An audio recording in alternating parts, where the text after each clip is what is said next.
Thank you, thank you. Oh my goodness, will all the Cabrini girls raise their hands? Just love it. This is such a homecoming for Miss Quintana. And a quick introduction. My name's Lucy Bustamante. I am a New Orleanian, also the child of Cuban migrants. And this has been an incredible read because I've heard the story 10,000 times, and it's as if I heard it for the first time when I read this book in preparation for today. If you all watch the local news, I've been in this market for a very long time, just came back after 14 years. I'm now at the local Fox station, previously at NBC News, and I'm a Cabrini graduate, Loyola graduate, / profesoresa, taught me Italian here at Tulane, so there we go. It is not like Spanish. And it is my sheer pleasure to introduce Marie Quintana. She has been an executive in the corporate world for 30 plus years. More importantly, she is a Cabrini graduate. She says she still feels Mother Cabrini's presence in very, very vibrant ways. And she is also a Tulane alum, as you see here clearly. She wrote Last Flight from Havana, translated it in Spanish, which is also an incredible story as to how that happened. So we are going to dive right into the story. Marie Quintana, thank you so much. Thank you, Lucy. And thank you to all of you guys for being here. This is a very emotional moment for me. I was just telling Lucy, it really is the divine intercession of Mother Cabrini that even Lucy and I are here today. And it's coming home. It's really coming home. And the journey for this book, and we'll talk a lot about that, was long. And this, to me, is really a milestone, just to be here and to be able to be present with all of you. So thank you so much for coming. Marie, let's start off with what you've done in the last 30 years in the journey to arrive at retirement, but not really. We never retire. And so, first of all, I went to LSU undergraduate. I got my master's in clinical social work right down the street. And I worked at the Chartist Mental Health Clinic for about a year and a half. I was the head of the Latino clinic there. And I received a job offer from IBM. And my ex-husband and I moved to Dallas. I started IBM. Believe it or not, I went from clinical social work to becoming a systems engineer with IBM. I have no idea how I did that. I was telling Lucy, in those days, we didn't even have computers. So I was littered with IBM when they announced the first laptop. But I remember coming home and going, they're talking to us about hardware and software. Now, this is in the 80s. I'm like, I don't even know what that is, but I learned assembler programming. I learned assembler programming. I was very fortunate to be hired by Frito-Lay, and IBM on the Frito-Lay account, and I was part of the group that came up with the handheld computer for all the Frito-Lay salesmen. So the next time you go to the grocery store and you see these salesmen looking at what they put on the shelves, the beginning of that computer was a project that I worked on. And from IBM, I had an amazing career. I went on to work at Perot Systems. And there at Perot Systems, I did mergers and acquisitions. I spent some time in Argentina. I also did some projects for Mr. Perot and got to work with him very closely. From there, I went on to IBM. I'm sorry, to PepsiCo. I went back to PepsiCo. But I was then hired at PepsiCo as a vice president of technology. And during that time, PepsiCo was acquiring Tropicana, Quaker Oats, and we were wanting to consolidate all these companies. And I literally ran the consolidation for 5 years of bringing in new companies and bringing the company together. And from there, I became Senior Vice President of Multicultural Sales and Marketing. By now, you're saying, are you the same person? Because you've got all these careers and all these things you're doing. But it really was. And so I've done marketing. And recently, I was the Chief Marketing Officer at Tenet Healthcare. Tenet, I know all of you probably do know Tenet, but at the time, I was recently with Tenet 4 years ago. Tenet Healthcare as a Chief Marketing Officer and Executive Vice President of Communications. And I did that job during COVID. So with 64 hospitals and over 500 surgery centers, being the crisis communication leader on the executive team during COVID was quite a project. And so now I am starting over, and I am an author. I am so excited, I cannot tell you.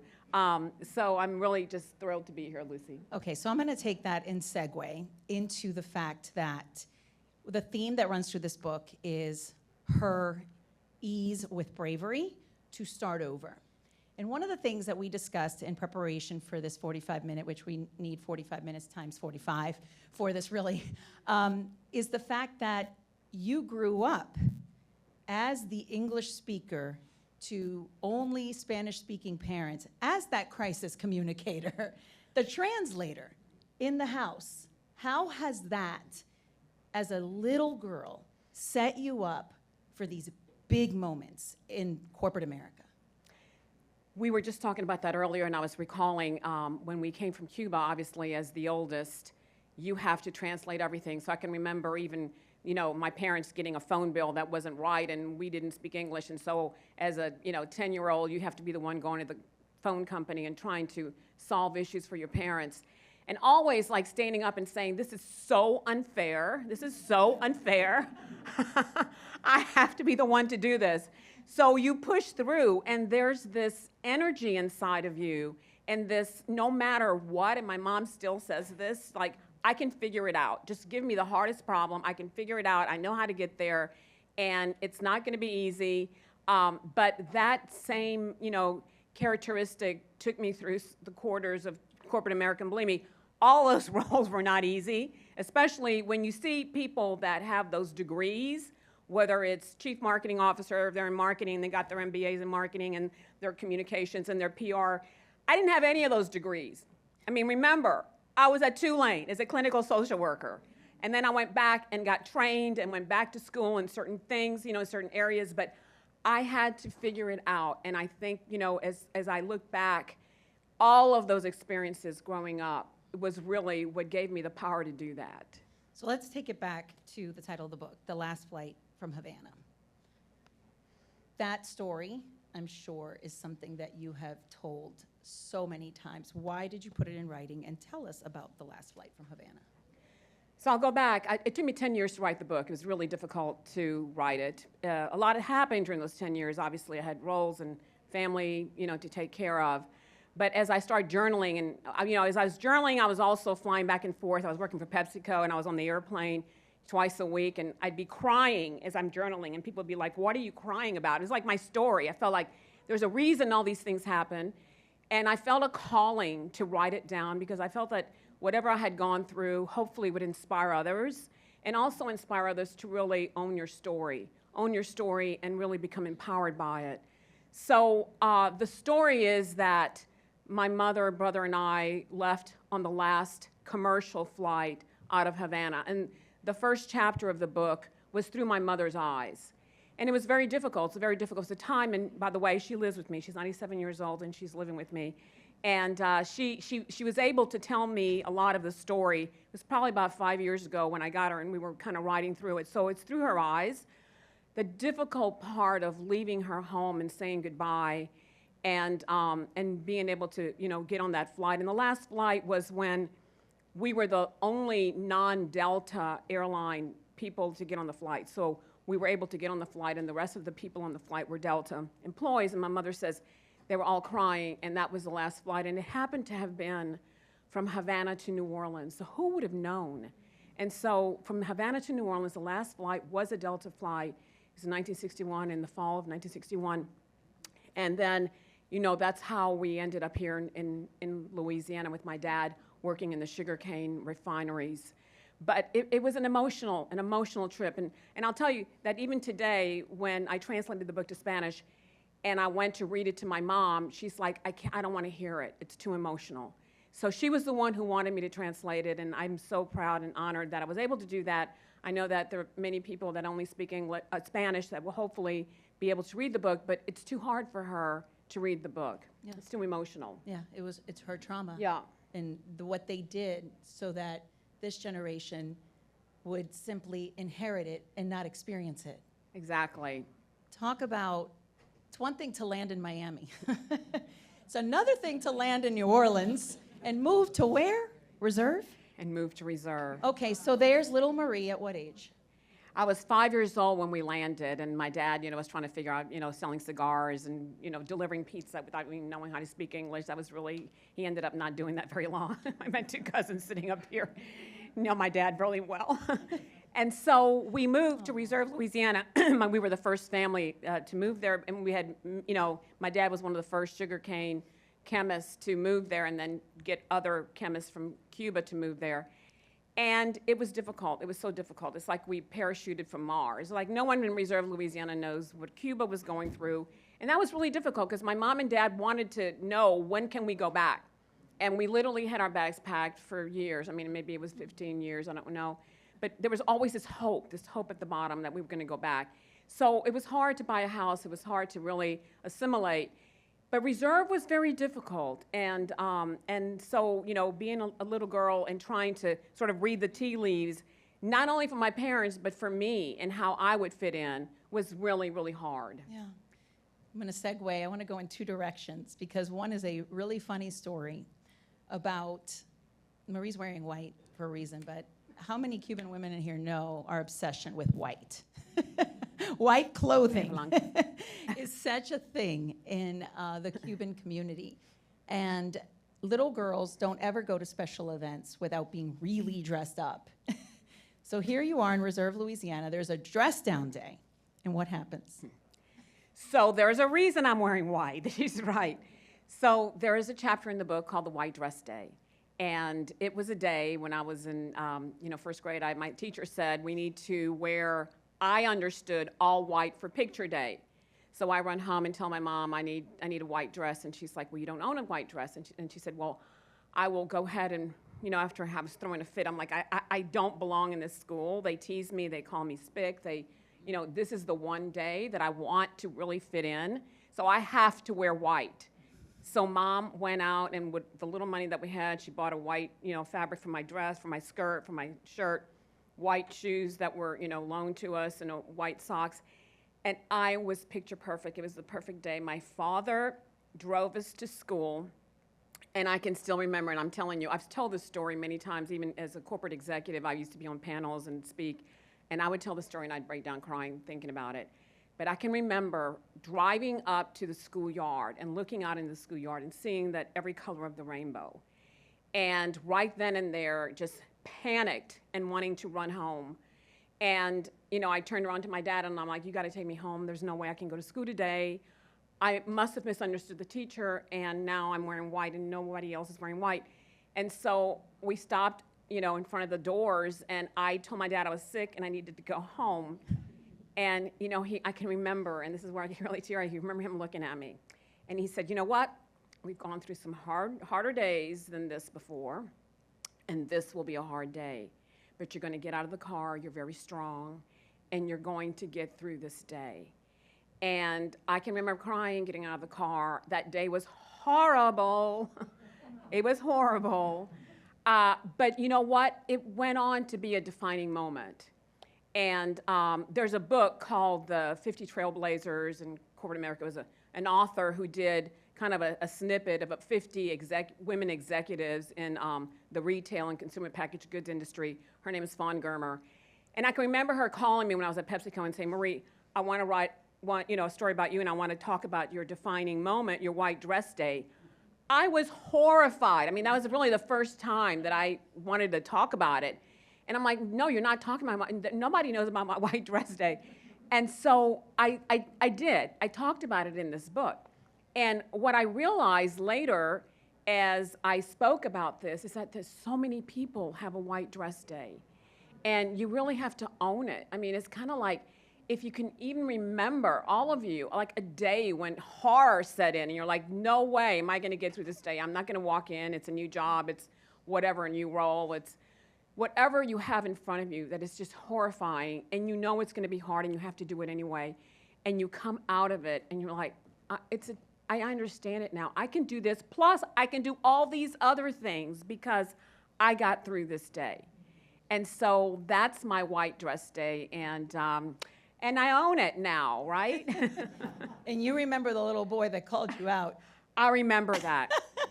I remember the one that said, now you're different, you're a spick, you're this, whatever names, horrible names that kids can do. And I can remember all of that. It's just like it happened yesterday. But it's such a lesson in life, right? It's an ingrained memory right. that you go back to and how you use that fuel to pivot That's right. We're going to skip to, clearly I took a lot of notes here, so bear with me. I was able to talk to her beforehand, and the value of education, no matter how much money you had, how much money you didn't, your parents left reserve so that you could go to Cabrini. Yeah. Talk about why, and by the way, that little bridge from the school to the houses, the first house on the other side of the bridge was yours. That was our house. It's amazing. It's like Mother Cabrini planted me there. It was amazing. So, we were in Reserve, Louisiana, and by then I, got along with everyone. I was fitting in. I was feeling pretty good. And my mom came from a small town in Cuba called Havana, and her parents sent her to Immaculate Conception in Havana. And so she knew that her parents wanted her to go and live in a larger city and go to a all-girl Catholic school. She wanted me to do the same. And I can remember her telling me, we are moving to New Orleans and we've got you in a school. Oh my goodness, I did not want to go. I thought that was the most horrible thing she could ever tell me. I fought her and my dad, we moved to New Orleans and we start Cabrini High. And I'll tell you the story, and I talk about Cabrini in my book. What Cabrini, and it makes me want to cry too, because what the school and what the friendship and camaraderie that I had at Cabrini and my Cabrini alum friends are here was amazing. I mean, it really is a story of love and friendship and community and belonging. And my parents, again, didn't want to buy a house, so we rented the first house on the other side of the bridge. So everybody knows my house. So there was Cabrini High, and there was my house. And I would wait for the first bell to ring, and then I'd jump out of bed, get my uniform on, and run across the bridge before the second bell rang. That is a secret. But the memories that I had. And so I really, I go on to talk about that. But I'll tell you, Mother Cabrini intercession of all the adversity and everything that I've gone through in my life, I'm always on my hands and knees. And so that's such an important part of who I am. Yeah, yeah. It wasn't until, in the Catholic faith, she's the patron saint of immigrants, and you recently learned that. I didn't even know that. I didn't even know Mother Cabrini was, they didn't teach us that. So later on, the movie comes out, and I'm watching the movie. Last year. And I'm like, oh my goodness, she's a patron saint of immigrants, and I'm an immigrant, and I went there, so is Lucy. Revelations, we never stop learning.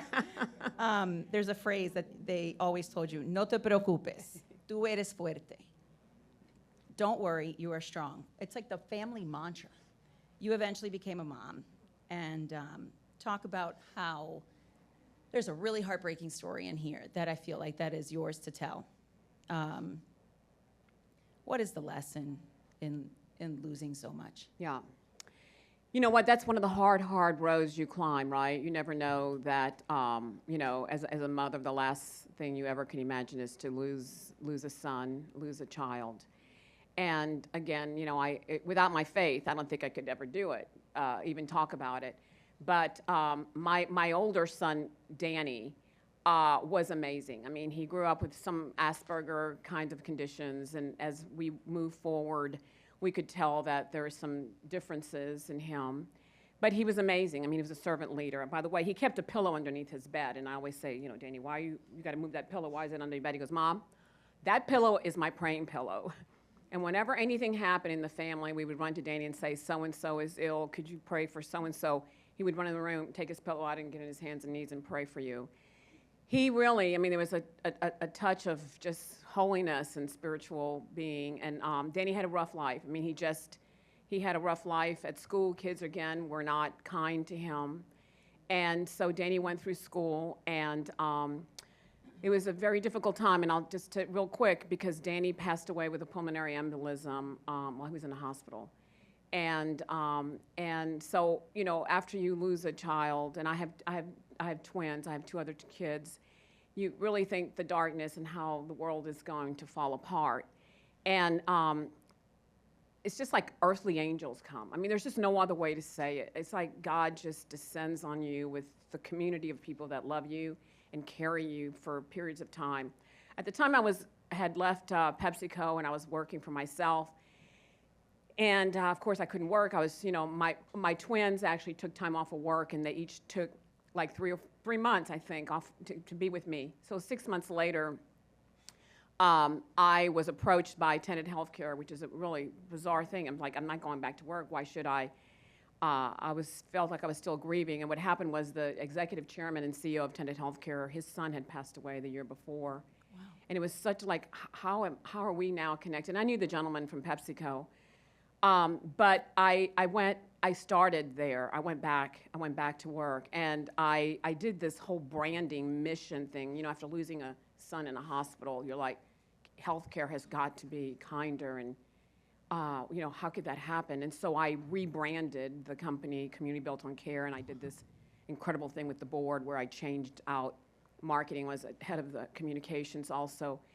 And I read something that has stayed with me. And by the way, what's also unbelievable is that while I was at Tenet Healthcare, I had different admins. I had two admins that had lost their sons during the course of time that I was there. And I'm like, how does that happen? And I'm helping them through their grieving. It's like, you know, God had anointed me now to help others.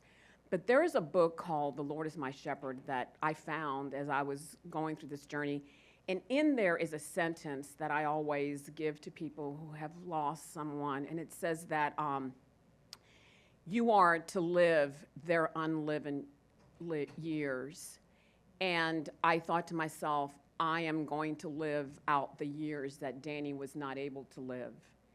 And I can remember, you know, he loved Lady Gaga so much. I mean, he wanted to go to Lady Gaga concert.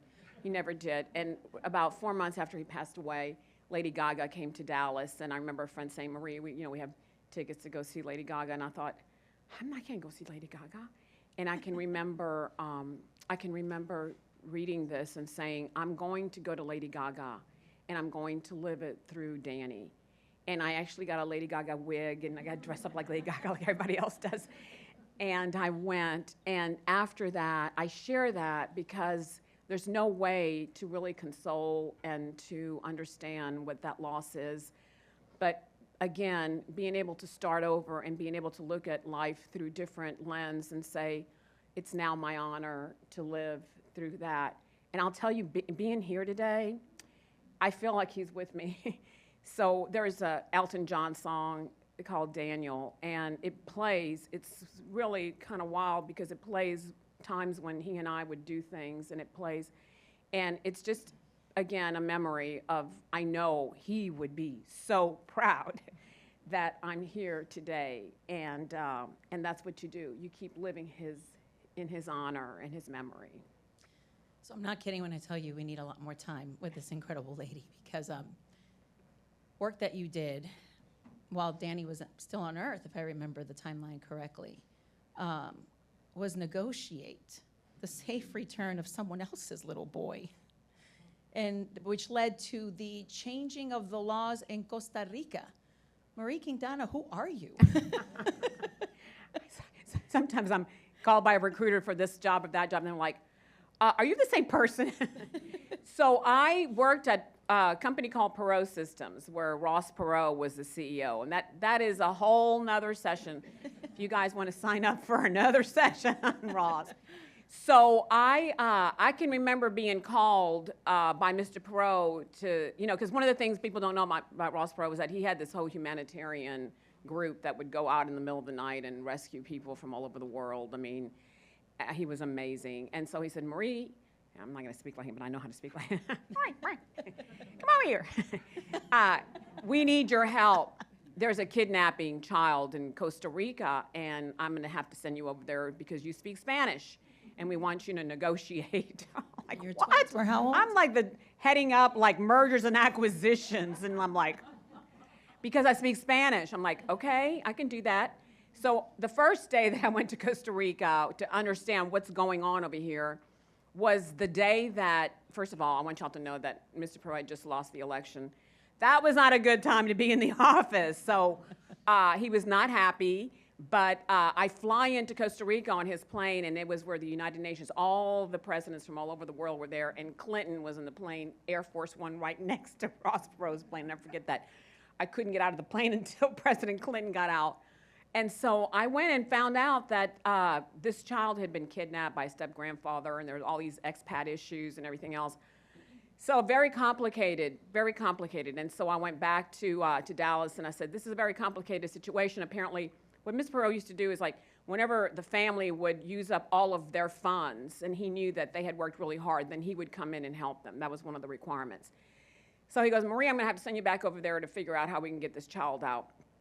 So I ventured out and I spent 3 months in Costa Rica. I kind of prayed about it. I'm like, what am I doing here? Am I really supposed to be going to Costa Rica for this? But you know what? This is a calling, I mean, that I had to do for another child. And your own kids were how old? And my own kids, the twins were 5 and Danny was 10. And I had family and, you know, lots of help to help me through that. And Ms. Pro would fly my family to Costa Rica quite a few times. But what I found out was that the child was in a compound and this and that. And I would have nightly, this is the whole another session, nightly calls with Ms. Pro when we were having like, you know, night vision goggles. We're gonna get the child out, all kinds of different things were going on. Come to find out, we ended up, later, the child was rescued and, you know, taken back to his parents. But most importantly was that Costa Rica had not signed the United Nations Treaty against kidnapped children. And that was one of the things that we kept running into. We'd go to the, you know, I studied the Costa Rican law. We'd have go to the senior judges to try to get the child out. Yeah. And because of our case, Costa Rica signed the treaty. And so later on, the ambassador to the United States called me and said, because of the work we had done, we had signed that treaty. Mm-hmm. So, you know, it took a lot. It was a sacrifice. I didn't know why I was doing it at the time. Mr. Perot and I got to be very close friends. And I never forget, after I ended up, just a quick story on that. So I was at Perot Systems after that happened, and I got a call from PepsiCo that they wanted me to come and be their vice president of technology. And I can remember going to Mr. Perot and saying, Mr. Perot, I'm leaving. I got this job that I really want to take. And he's like, no, you're not. No, you're not going anywhere. Here's a blank sheet of paper, Marie. Just write down what it is that you want to do. You're not going anywhere. And my parents were visiting me. And so he said, you know, I'd like to meet your parents. I'm like, oh my gosh. So I go home. And my mother and father, I'm like, Mr. Perot wants to meet you, Dad. And my father was like so nervous, you know, little fedora hat, and he, you know, gets his little suit and everything else. And I can remember escorting them to, you know, the 17th floor, which you walk down Mr. Perot's office and it's like a monument, you know, all his, you know, monuments everywhere. And he's sitting at his desk waiting for my parents. And so Mom and Dad are there and he's just telling them, you know, I don't want your daughter to leave. I'm like, oh, what's going on here? So anyway, it was an amazing memory to go through. But, you know, and I said, listen, I'm going away, but I'll be back. I have to ask, what did your parents tell Ross Perot? What they think of Perot. What did they say to him? Oh, well, they were just, first of all, you know, I had to translate Spanish to English, English to Spanish. I mean, they were just like so nervous and scared, but it was, you know, back and forth, and he was just talking about all his story. He was a storyteller, the best storyteller in the world. Wow. But they talked a lot, you know. I was a translator one more time. Absolutely. And so he stayed to be good friends. I can remember a meeting that I had at PepsiCo after I left, and I asked him to come speak. I said, would you mind speaking to my team? Oh, no, I'd love to go do it. So he came, I said, it'd be the lunch speaker. It was a big meeting. And he came at lunch. It was 4 o'clock. He was still talking. I was like, how do you tell him it's really not time? Anyway, I loved him. He was just an amazing man, and I have a lot of stories, yeah. So I want to kind of make the connection. There's a sentence in the Costa Rica chapter where you were surrounded for the first time. And this is something that is unlike, how many Cuban families are in here right now? Okay, all right, good deal. And any first-generation Americans in here? Okay, a few, okay. It's one thing, once again, to land in a city where everyone speaks your language. It's another experience to land in a city where no one speaks your language. And you spent your entire childhood trying to assimilate. And now you're in Costa Rica for 3 months speaking Spanish. What did that do to wake up your curiosity and your affection for Cuba? And that's the other part of the story, and that's really an important part of the story, so thank you for bringing that up, Lucy. Part of my whole story is that I didn't want to be Cuban. I wanted to run away. I was, you know, trying to figure out, you know, where am I and what generation am I? And so the trip to Costa Rica was the first time that I was surrounded by people who spoke Spanish day and night, and I had to be speaking Spanish. And I became like the translator on this case. I was on television and radio and trying to find the kidnapped child. And I'm like, here I am speaking Spanish. I mean, back at home, people don't even know I'm Cuban. They don't even know I speak Spanish. And so it was really like rediscovering myself. It was the very first time that I thought, would this be like, if I lived in Cuba, is this what it would be like? Like people would be speaking Spanish all the time? So it was a huge culture shift. I didn't know it, because like you said, I didn't grow up in Miami. I was one of the Cubans that, grew up in somewhere else. And so it really was the first time that I came to touch that part of me that was really forgotten and left behind. I remember asking my own father permission. Work wants to send me to Cuba to cover Governor Blanco. My boss offering me the position, the situation, and she's like, "You want to do it?" I'm like, "I have to ask my dad." I'm 20-something at this point. I'm not a child. You did the same. And I did the same. Tell us that intimate conversation of everything they did to get the heck out of there. And now you want to go back. Yeah. So I didn't think I was ever going to go back, and my two brothers had gone back to visit Cuba, and I thought, and my father would always say, "You're never going back. You're never going back until Castro's not there," and my mother too. And then we got the opportunity because our cousin, who's a bishop in St. Augustine, was offered a trip to go back because the Pope Benedict at the time, was going to visit Cuba. And so I had the opportunity to take my mom. And that was amazing. And even my brothers would be like, "You can't take Mom. Mom can't go. She's too old. She's too this. She's too that." And I'm like, I'm supposed to take her. And my dad had just gone into a nursing home, and Mom wasn't sure she could take him. And so he stayed. It was just my mom and I, my cousin Marty, and we went with, all the people that were there to really witness the Virgin Mary of Cuba, La Virgen del Cobre. And it was amazing. I mean, I think I needed the Costa Rican trip before I went to the Cuban. I think God planned it just like that, because I think it would have been a different trip if I hadn't gone to Costa Rica first. But just going back and being with my mom, and I think that's really the bigger story, is watching everything through her eyes. I mean, what a gift of her looking out at her country and saying, "I'm back." She never dreamed she was going to be able to go back.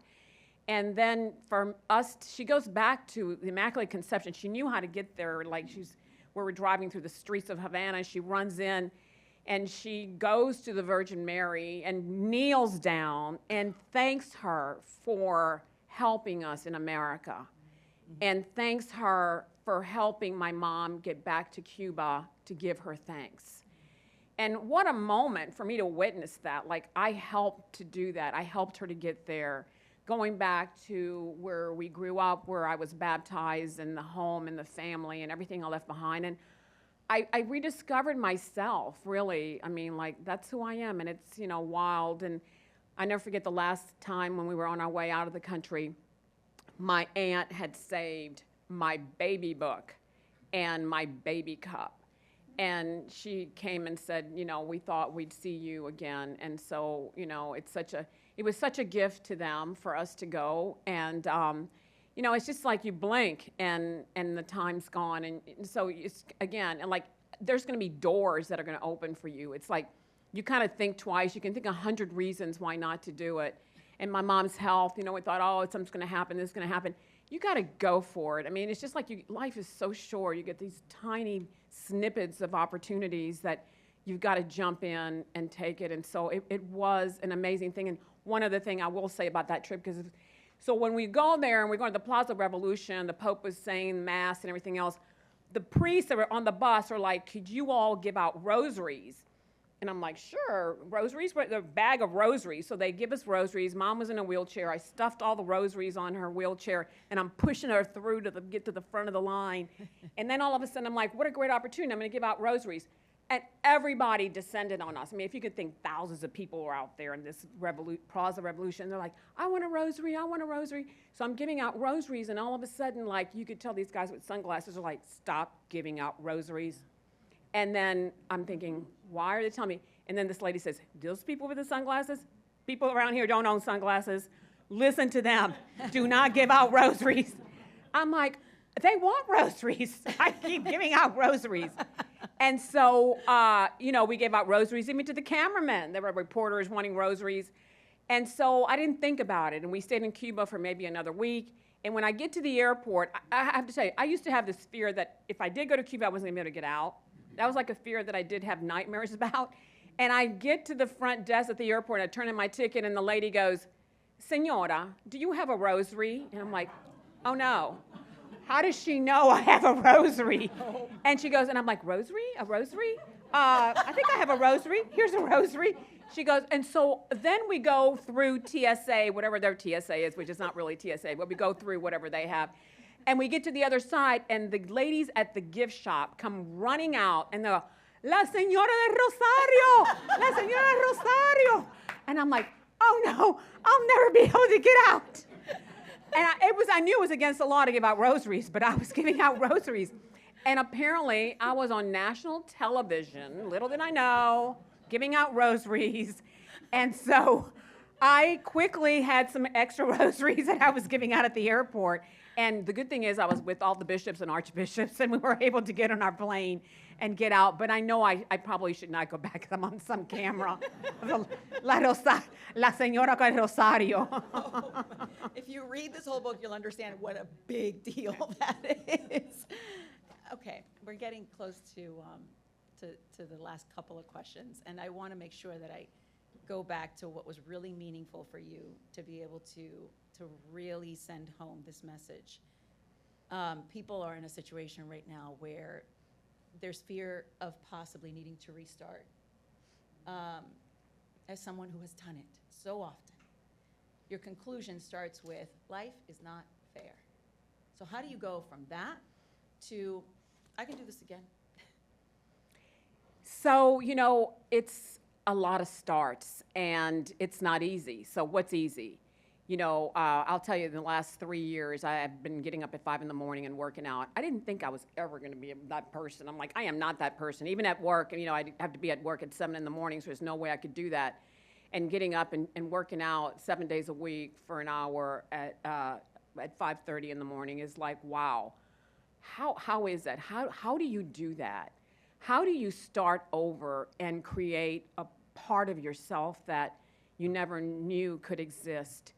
And I'll tell you, it's pain. It's knowing that you can push through the adversity, knowing that, you wake up every day and you're like, I am so blessed I have today. What am I going to do with it? How can I do something for others? How can I really create something that I didn't do yesterday? And you don't think you can do it. You don't think you can do it. The perfect example is how I started Tenet. How do you start an executive vice? I was in the C-suite, executive vice president of both marketing and communications 6 months after your son passes away. Wow. How do you find the courage to even have a conversation, much less lead an organization of hundreds of people across the country? And so, we all have that potential, is what we forget.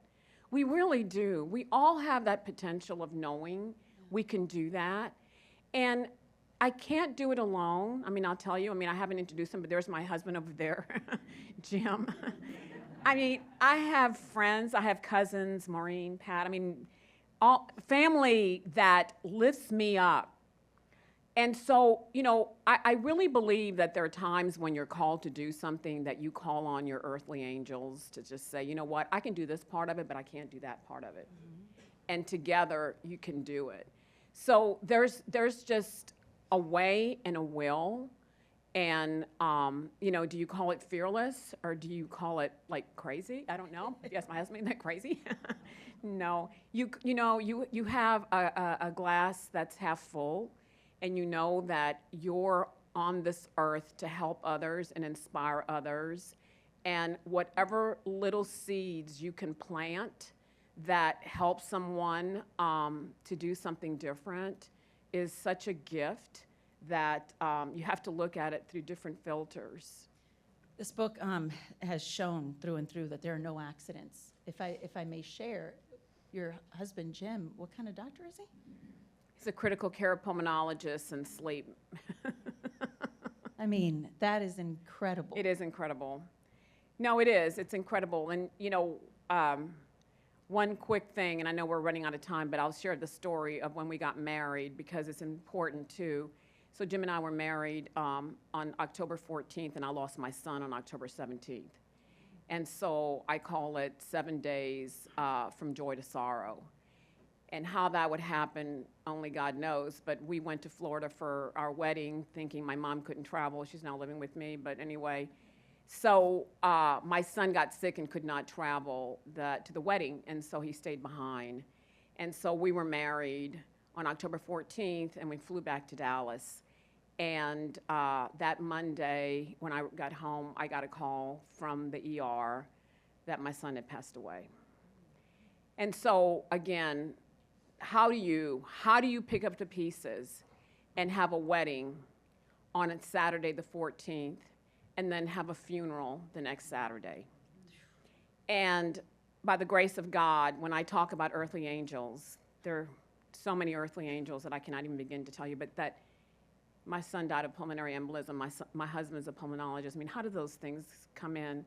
And how does it that I am in his hands, in his arms, to help me through the darkest time? And so I spoke at my son's funeral, which, talk about one of the hardest times of my life. But again, it was like spiritual God helping me and lifting me. Yeah. And how you go through such happiness, and then how do you take that? I mean, talk about starting over. So I have a lot of experience in that, but I mean, I live with the passion to help others also know they can do it. Okay, now that you have the whole room and the moderator sniffling, we'll end it on bringing it back home.